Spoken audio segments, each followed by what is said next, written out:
Respecting establishment of religion, or prohibiting the free exercise thereof, or abridging the freedom of speech, free speech, or abridging the freedom of press, free press, or the right of the people peaceably to assemble, to petition the government for redress of grievances, free speech, free press, free people. Now come on and sing with me, brothers and sisters. Free speech, sing it, free press, free people. Now I'm feeling the spirit, my brothers and sisters. Feeling the spirit of 45 very important words. The First Amendment to the United States Constitution. It's why we're able to do what we're able to do. Okay, we're here. Now let's hope that... On the way. Okay, and do you want to hold those?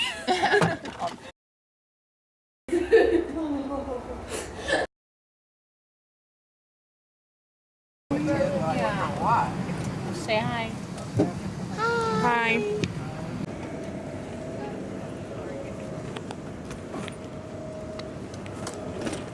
Are you sure that's yours? You'll have to go to Amsterdam. I want to go to Amsterdam. It's a hotel.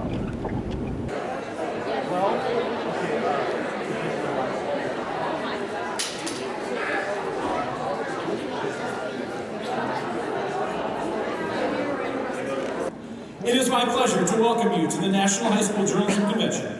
You represent the bright minds and future leaders in the field of journalism, and we're excited that you are here. As mayor of this great city, it's my hope that the convention will help all attendees return to their schools inspired to tell stories in innovative, principled, and well-presented ways. I'd also like to give a special thank you to the teachers and media professionals who are here to support the students.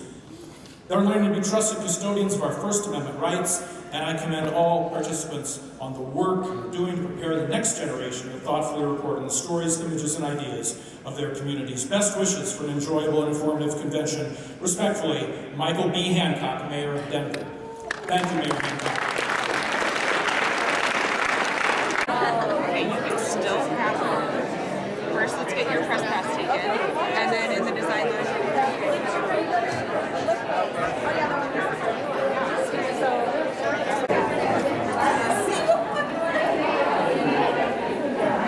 Kylie. Hi. Welcome to Colorado, and what a thrill to be up here. A room full of future journalists. I'm almost speechless. This is so exciting. I'm going to introduce my two wonderful colleagues in a minute, but I want to first say just a couple really quick things. We're going to have the opportunity to talk to you about the story that we worked on and that really began in late 2012 and was published in 2014 and recognized by the Pulitzers in 2014. But I hope you enjoy that, but if nothing else, what I want to say to you tonight is that I was you 30 years ago. I didn't get to go to a national convention, but I grew up in Colorado. I did high school newspaper. I went on and was involved in my college newspaper and got a journalism degree. And you can be sitting here in 10 or 15 or 20 or 30 years too. And the things that got me excited about journalism that long ago, that we truly are the daily miracle, that we're the first draft of history, that we are guardians of the First Amendment, are as true today as they were when they got me excited that many years ago. So I've never heard the First Amendment rendered in soul and funk, and that was a thrill too. So I hope that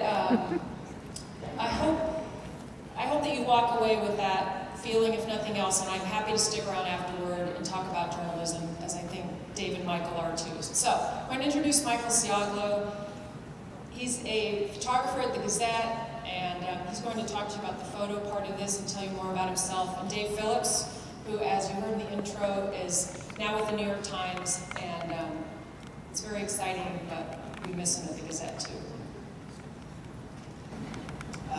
So, what I wanted to do, which I guess has already been done a little, but I'll do it a little anyway, is just give you just a quick once-over of what we wrote about. In a nutshell, after the longest period of war in our country's history, we figured out that the Army was firing more and more soldiers every year. We graphed it and it went do. And what was interesting about that is that when you fire a soldier, as punishment for firing them, you take away their VA benefits, their health care, all the things that as a society we give to our warfighters to try and help them back on their feet. And what we found out is that the people who were most likely to be fired were the people who brought home the invisible injuries of the war. Post-traumatic stress disorder, traumatic brain injuries, things that made it hard to function as a soldier, and so they would forget things, or they would mouth off to a superior, or they would not show up. And so they'd be sort of thrown out the back door. So in a nutshell, we discovered that the people that needed help the most, the ones who needed those VA benefits, weren't getting them. And what we then did when we realized that this wasn't just something that was happening in Colorado Springs, which is a place full of soldiers who went back multiple times to Iraq and Afghanistan. It wasn't just happening to them, but it was happening all over the country and had sort of flown below the radar. We knew it was a big deal and a place where if we could focus very narrowly on what the problems were that were creating this, we could change it. And that's what we did. We did a 3-day series, which I hope will pop up on the screen sometime soon. Hey! And we changed the law in Washington, and we made a lot of people's lives better, people that we will never meet. When I get cleared, I was cleared on Wednesday. That doesn't, no one's getting it. See, 16F equals window seat.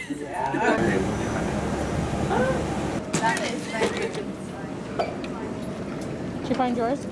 Yeah. Did you find mine? This is the winner. Petition the government for redress of grievances, free